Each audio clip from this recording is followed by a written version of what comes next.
Hello everyone and welcome to my Lucky Pace guide video.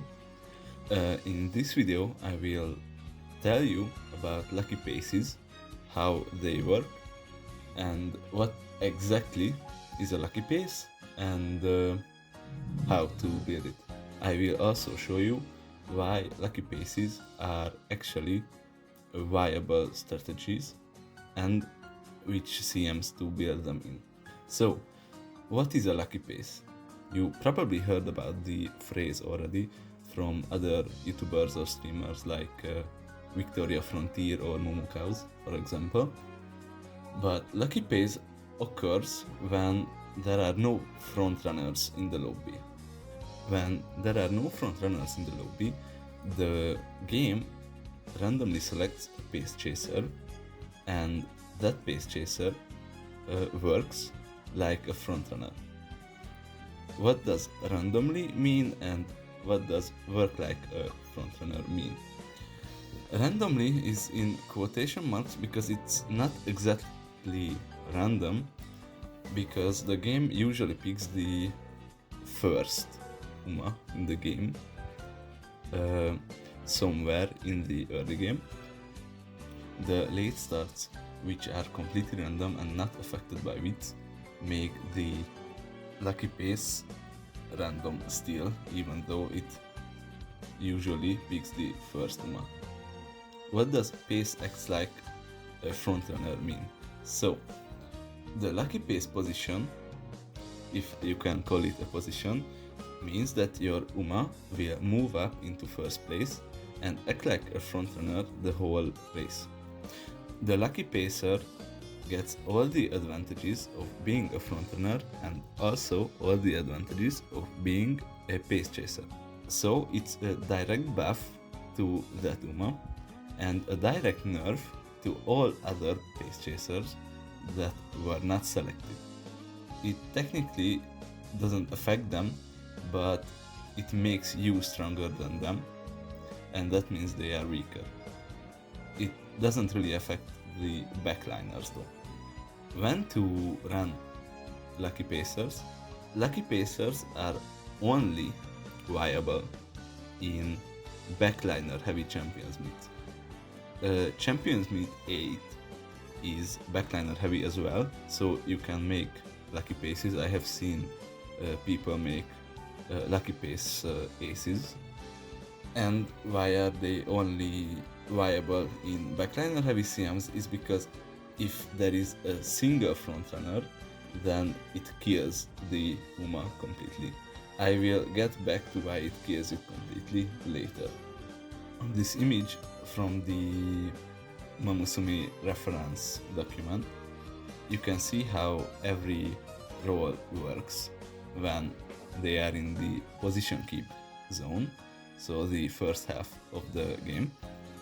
And on the bottom you can see that if there is no runner, then the runner is front runner and leader is pace chaser.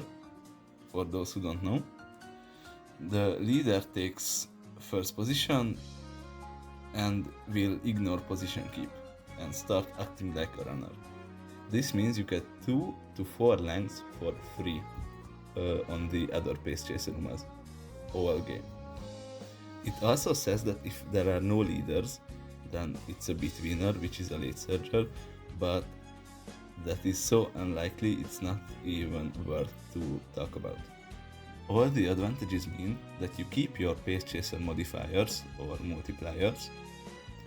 The important one is the speed multiplier, where you can see that there is a difference between the runner and the leader.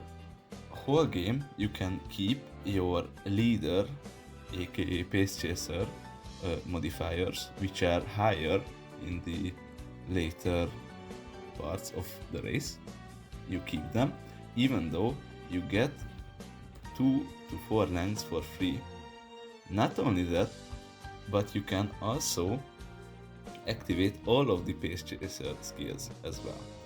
So even though you're running like a frontrunner, you get all the better multipliers and the pace chaser skills. How to build a lucky pacer. You build it almost exactly like a normal pace chaser, but you buy slightly different skills. You need to spend skill points on quote unquote frontrunner uniques like Saiyan Sky unique, Rod, or McQueen's unique, or anything like that. You spend your skill points on that. The really important part is you never buy dueling or overtaking skills, because you will be the quote unquote only frontrunner, and that means you will not overtake anyone or won't duel against anyone in the middle game, because you will ignore position keep. Mid-game speed skills work, and you can also buy gambling acceleration skills or potential speed carryover skills as well. For example, Speed Star from Fine Motion. Why does a single frontrunner kill the Uma completely? When you are building a lucky pacer, you are not buying overtaking skills, because you're betting that there won't be a frontrunner and you don't want to waste your skill points. But because you are not buying overtaking skills, you won't work as well as a normal pace chaser. No overtaking skills means you can't really overtake. That means if you don't get selected for lucky pace position, then the Uma becomes completely useless unless you're in a really weak lobby, which it can still work in. You can also think about building a hybrid pace, so it's half a lucky pace and half a normal pace. That means you buy overtaking skills as well, but buy angling and scheming. So if you get lucky, you still have angling and scheming. But I don't really recommend that, but it's still up to your decision. Groundwork is a tricky issue on lucky pacers, because if you activate groundwork, you have higher chance of becoming the lucky pace, but at the same time, you really kill all your chances as a normal pace chaser. And also, it still doesn't guarantee, even if there is no frontrunners, that you get the lucky pace, because it's still random. And also the whole groundwork kit, which is groundwork and 3 instantly activating skills, is around 300 skill points minimum, so you need a lot of skill points to do this, minimum 2000. In later stages of the game, like in Make a New Track, you will have a lot more skill points to use, and that means you are able to buy groundwork, so lucky pace becomes quote unquote stronger as the game goes on. What are the viable Umas for lucky pace? Most of the high tier Umas for the current champions meet work as lucky pace, but the ones that don't have overtake uniques but have general uniques, or uniques that say well positioned, for example, they work better as a lucky pace, but you don't really need to care. I built mine using original Ogurumi. In the video you see on the screen, I will show you examples of lucky pace chasers winning champions meet finals and winning platinum titles.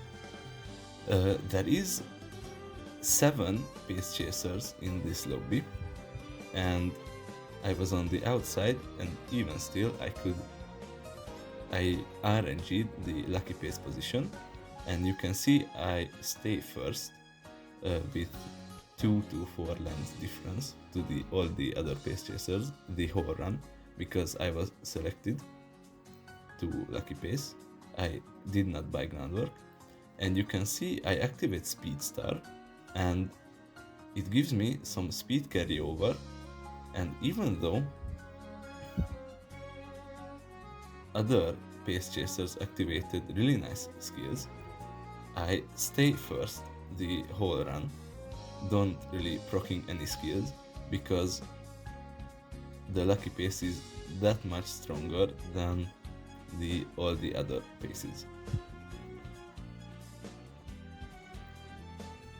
There is also a different example on my YouTube channel in a short form video, when on a long CM my Agnes Tachyon is the only pace chaser and there are no frontrunners, so automatically she becomes the lucky pace and also sweeps the entire backliner lobby. That means lucky paces have won me 2 platinum titles already. This is why I think they are a reliable strategy. That's it for the guide. If you think I said anything incorrect, please correct me in the comments below, because I don't really want to spread misinformation about the game and I want to clear up the confusion I may cause. If you enjoyed the video and want to see more guides, please subscribe and like the video. You can also watch me on Twitch or YouTube, where I stream 3 to 4 times a week. The links to my sources are in the description and in the comments below, so you can check them out as well.